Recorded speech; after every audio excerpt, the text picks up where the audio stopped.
Alors, Oui, désolé, je peux venir avec l'extraction de voix. ah, Il a arrêté 3 jours. alors un comédien sans voix.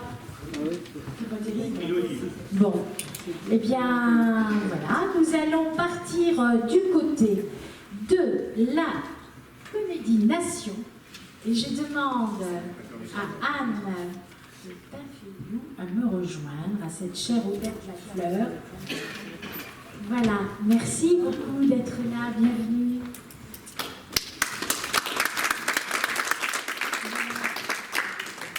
Alors, déjà, on va dire un mot sur cette Comédie Nation. C'est un théâtre vraiment très volontaire, très particulier, avec des prises de risques.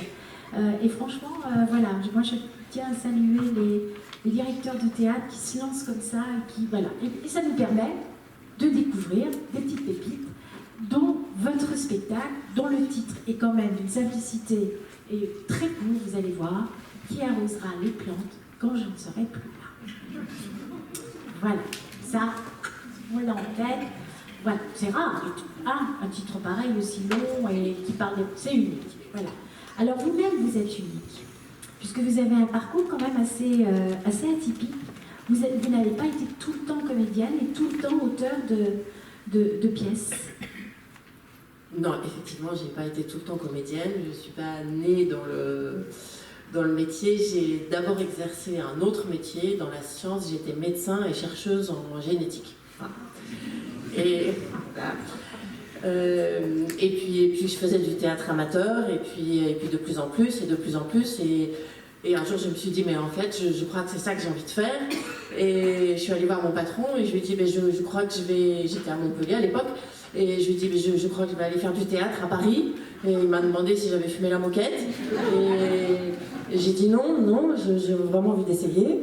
Et puis à ce moment-là, il m'a dit, je te garde ton poste 1 an, parce que les postes en recherche sont précieux.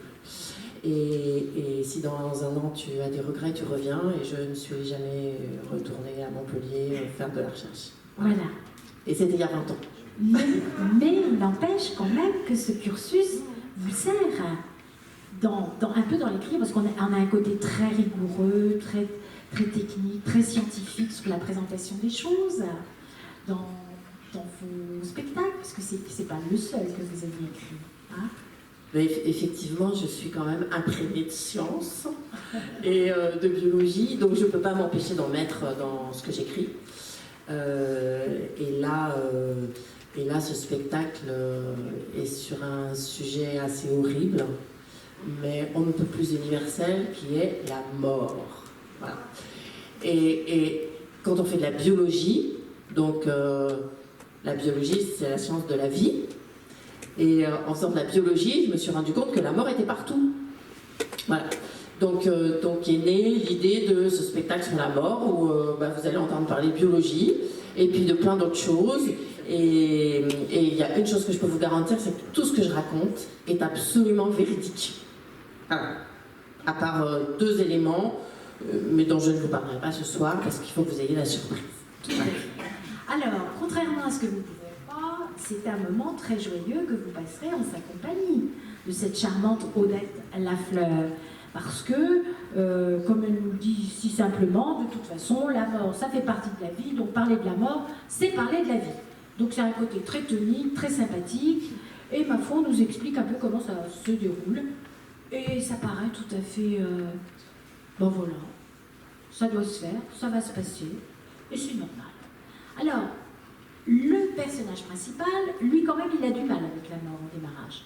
Et donc, il décide de trouver un peu plein d'infos pour dépasser cette peur incommensurable du départ. Parce qu'en fait, au final, les plantes, on ne sait même pas qui va les arroser après. Enfin bon, bref, ça n'a pas du tout. Alors, parlons un peu du personnage central. Alors, le personnage central s'appelle Odette Lafleur. C'est un personnage qui est né dans des ateliers de clown. Mais elle n'a plus du tout de nez, tout ça. Et en fait, je crois que ce qui lui reste de clownesque, c'est vraiment le regard naïf qu'elle pose sur le sujet qu'elle aborde. Voilà. Le premier sujet que j'ai confié à Odette Lafleur, c'était la maladie d'Alzheimer. Vous voyez, comme je m'attaque à des sujets faciles, hein, faciles à vendre dans les théâtres, tout ça. Et donc voilà, elle posait un regard tout à fait neuf sur la façon dont la société regarde ces gens atteints de maladie d'Alzheimer. Et donc là, je lui ai confié la mort. Et c'était quoi la question au départ? On parle du comment elle le vit justement, cette Odette, ce qui lui arrive dans sa vie. Eh oui. Trouver la réponse. Oui. Enfin, je ne sais pas vous, mais je pense que globalement, on est tous un petit peu angoissés à l'idée de mourir. Et je connais peu de personnes vraiment sereines à cette idée, soit angoissées par l'au-delà, l'après la mort, soit par le fait de perdre la vie. Hein. Et Odette Lafleur est surtout angoissée par le fait de perdre la vie, parce qu'elle adore vivre, elle adore la vie. Donc voilà, ça marche plus ça. Et, il y en a un autre au besoin. Et voilà. Et donc elle cherche des moyens de gérer ces angoisses. Et elle a découvert les thérapies comportementales par immersion. C'est des thérapies qui existent hein, en thérapie psychologique. Et par exemple, l'exemple typique, c'est vous êtes phobique de l'ascenseur, on vous met dans un ascenseur pour vous montrer que ça n'a aucun danger. Voilà. Donc on vous plonge dans le sujet qui vous fait peur. Donc Odette Lafleur se plonge dans la mort. Voilà. Et en fait, vous allez découvrir en voyant le spectacle que la mort est vraiment partout et que c'est extrêmement facile de se plonger dans la mort. Voilà. Et que même pas peur. Et que, ben non, du coup, même plus peur. Voilà, c'est ça quand même l'essentiel. Alors, est-ce que ça serait possible d'avoir un petit extrait? Ah non. Voilà. Alors, bravo à Amandine. Oui, voilà. voilà. Je vais faire un extrait, parce que alors, je suis Mais... incroyablement admirative. Ouais. Il y a un teaser, si vous voulez. Mais il est sur YouTube, je ne sais pas si vous l'avez. Ah, on l'a pas. Mais non, mais on vient de dire non. Ah non, c'est pas possible. Non, c'est pas possible. C'est pas possible. Alors, je vous ai amené des trucs quand même, pour vous donner envie. Sachant qu'on allait me demander un extrait et que j'allais dire non. C'est sympathique parce que vous faites un extrait. Je vous ai apporté, enfin j'ai bien supposé qu'on me demanderait ça. Alors, j'ai apporté un élément de costume. J'ai une de ces bottes, sur scène elle en a deux. Et puis l'autre élément qui est important pour Odette Lafleur, qui marque vraiment son identité, parce que dans les spectacles, elle peut changer de costume, mais elle ne change jamais de lunettes. Voilà. Alors, je vais les mettre pour que vous les voyez bien. Je vais vous voir beaucoup moins bien parce qu'on n'a pas du tout la même vue. Voilà. Donc les lunettes de Odette Lafleur et c'est bon. Voilà, donc c'est pas mal. Grosse partie du personnage. Alors, on va quand même parler de ce qu'il y a dans le... Parce qu'en fait, tout ce que vous racontez, c'est vrai. Et tout ce que vous nous présentez sur, je sais pas moi, l'accompagnement du mort, je sais pas, les cérémonies, la façon d'être enterré. Moi, il y a un moment que j'adore, c'est l'impact carbone de la mort et les différents moyens de disparaître, quoi, hein, sous terre, en l'air, cramé, mais non, mais je vous assure, Henri, c'est ça qui est beau. Oui, hein, non, c'est vrai, je m'y attendais pas. Hein. Je me demandais si mon humour allait faire rire les autres, et ben, finalement, les premières représentations m'ont montré que oui, les gens pouvaient rire de mon humour. Et effectivement, il y a un passage sur comment mourir bio. Bon, on peut quand même dire deux mots comment on dit bio. Alors, il y a une méthode dont vous avez peut-être entendu parler dernièrement, parce qu'elle devient très à la mode, ça fait des années que j'en parle, c'est l'humusation. Ah, vous voyez. Alors, donc il y a une première pétition qui avait été lancée en Belgique pour développer cette méthode qui est en fait de pourrir dans la terre sans cercueil. Voilà. On pourrit directement dans la terre.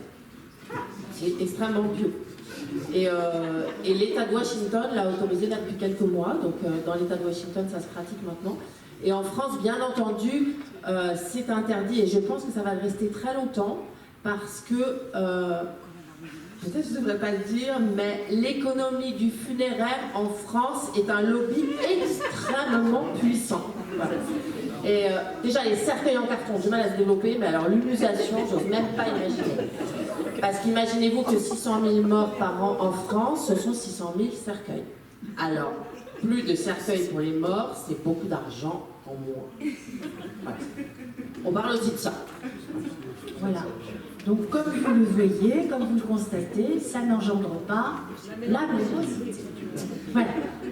D'où ce à quoi je vous engage, allez voir ce spectacle qui arrosera les plantes quand je ne serai plus là, mais ça, vous le savez déjà, vous ne le saurez pas. Et ça se passe les jeudis et samedis, et c'est à 19h. Merci beaucoup.